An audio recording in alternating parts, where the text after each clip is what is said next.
प्रियंका डॉक्टरी की पढ़ाई कर रही थी, लेकिन उसकी सास कोकिला को उसका डॉक्टर बनना बिल्कुल पसंद नहीं था और वो जानबूझकर उसे घर के कामों में उलझा कर रखती थी। नमस्ते आंटी, प्रियंका घर पर है क्या? क्यों? कौन है तू और तुझे क्या काम है मेरी बहू से? जी, मैं उसकी सहेली नीलम हूँ। कल उसका एग्जाम है ना, और उसने मुझसे कुछ किताबें पढ़ने के लिए मंगाई थी, वही देने आई हूँ। अच्छा, तो तू है नीलम जो सारा दिन फोन पर मेरी बहू के कान भरती रहती है। देख लड़की, अगर आज के बाद तूने मेरी बहू को कुछ उल्टी सीधी पट्टी पढ़ाई तो मुझसे बुरा कोई नहीं होगा। और खबरदार, अगर आज के बाद तूने मेरी बहू को फोन किया या दोबारा इस घर में दिखाई दी। अरे माँ जी, पता नहीं आप किस जमाने की औरत है। मैं तो सिर्फ आपकी बहू की मदद करना चाहती थी, लेकिन क्या करे, बेचारी की फूटी किस्मत है जो उसे आप जैसी सास मिली है। ठीक है, जाती हूँ मैं। हाँ हाँ जा, बड़ी आई मुझे भाषण देने वाली। तेरे जैसी बहुत देखी मैंने। शाम को प्रियंका अपने पति के साथ घर आती है। माँ जी, मेरी सहेली नीलम आई थी क्या? अरे बड़ी बदतमीज है तेरी सहेली, बड़ों से बात करने का जरा भी ढंग नहीं है। उसे तो मैंने डांट के भगा दिया। हे भगवान, अब क्या होगा? कल मेरा एग्जाम है।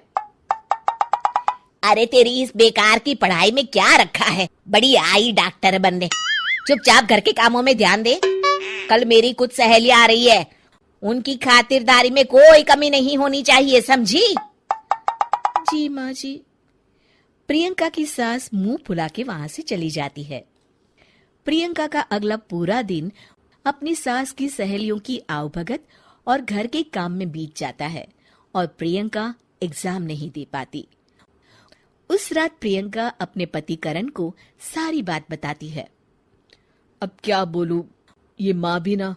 कोई बात नहीं, अब तुम अपना मूड ठीक कर लो, अगली बार अपनी एग्जाम की तैयारी अच्छे से कर लेना।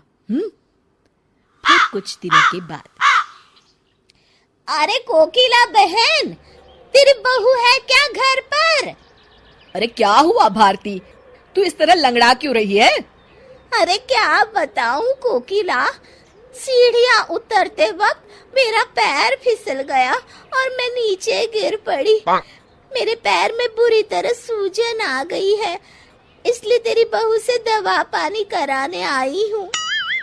मेरी समझ में नहीं आता, लोग छोटी छोटी बातों को लेकर डॉक्टर के पास क्यों भागते हैं। अरे बस तेरा पैर मुड़ गया है ना, ला अभी खींचकर सीधा कर देती हूँ। ला दिखा तेरा पैर। कोकिला भारती का पैर पकड़कर जोर से खींचती है। मर गई रे, मेरा पैर। अरे क्या हुआ, आराम मिला? अरे कोकिला, एक तो मेरा पैर पहले ही टूटा है, कहीं ऐसा ना हो कि मेरा पैर किसी काम का ना बचे। रहने दे तू, अब मैं चलती हूँ। भारती वहां से चली जाती है। थोड़ी देर के बाद प्रियंका घर आती है। अरे कहाँ मर गई थी सुबह से? माँ जी, मैं अपनी किताबें लेने गई थी। प्रियंका अपने कमरे में चली जाती है। अच्छा, इन किताबों ने इसका दिमाग खराब कर रखा है। ये किताबें ही सारी मुसीबत की जड़ है। क्या रद्दी पेपर, लोहा, प्लास्टिक, खाली बोतल। ए रद्दी वाले, यहाँ। जी माँ जी, अभी आया। ये सभी किताबें ले ले। अरे माँ जी, ये सब तो अंग्रेजी की बड़ी बड़ी महंगी किताबें लगती है, आप इन्हें क्यों बेच रही हैं? अरे नास पीटे, तुझे क्या करना है? कौन सी किताबें हैं कौन सी नहीं, तू तो बस अपना काम कर और इन्हें लेकर यहाँ से चला जा। जी माँ जी। रद्दी वाला प्रियंका की सारी किताबें लेकर चला जाता है।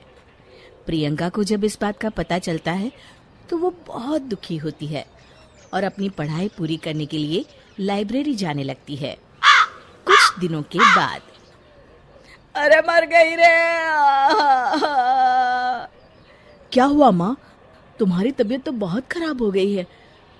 आज अपने बंगाली बाबा के पास से दवाई लेकर नहीं आई आप? अरे नाम मत ले उस बंगाली बाबा का, वो तो खुद अपना इलाज नहीं कर सकता, मेरा इलाज क्या खाक करेगा। ठीक है माँ, मैं प्रियंका को फोन करके बुला लेता हूँ। प्रियंका लाइब्रेरी में बैठी पढ़ रही होती है। तभी उसके पति करण का फोन आता है। जी बोलिए करण। माँ की तबीयत ठीक नहीं है, तुम जल्दी घर आ जाओ ना। जी मैं अभी आती हूँ। थोड़ी देर के बाद प्रियंका घर पहुँचती है। क्या हुआ माँ जी? सुबह से माँ की तबीयत ठीक नहीं है। फिक्र मत कीजिए माँ जी, आप मुझे एक बार अपना चेकअप करने दीजिए, सब ठीक हो जाएगा। अच्छा ठीक है, बहू जैसी तेरी मर्जी। प्रियंका कोकिला का चेकअप करती है। शुक्र मनाइए माँ जी कि आपकी बीमारी वक्त रहते पता चल गई है, वरना आपका ये इन्फेक्शन फैल जाता और लेने के देने पड़ जाते। प्रियंका अपनी सास को एक इंजेक्शन लगा देती है और कुछ दवाइयाँ खाने के लिए दे देती है। अब आप एकदम ठीक हो जाएंगी। कुछ दिनों के बाद कोकिला पूरी तरह ठीक हो जाती है। अपनी बहू के साथ किए गए गलत व्यवहार को याद करके कोकिला को बड़ा बुरा लगता है और वो अपनी गलती का पश्चाताप करने के लिए अपनी बहू को उसकी किताबें लाकर देती है। मुझे माफ कर दे बहू, अगर तू सही वक्त पे मेरा इलाज नहीं करती तो पता नहीं क्या होता। अरे माँ जी, आप ये कैसी बातें कर रही हैं? मैंने जो भी किया वो तो बहू होने के नाते मेरा फर्ज था।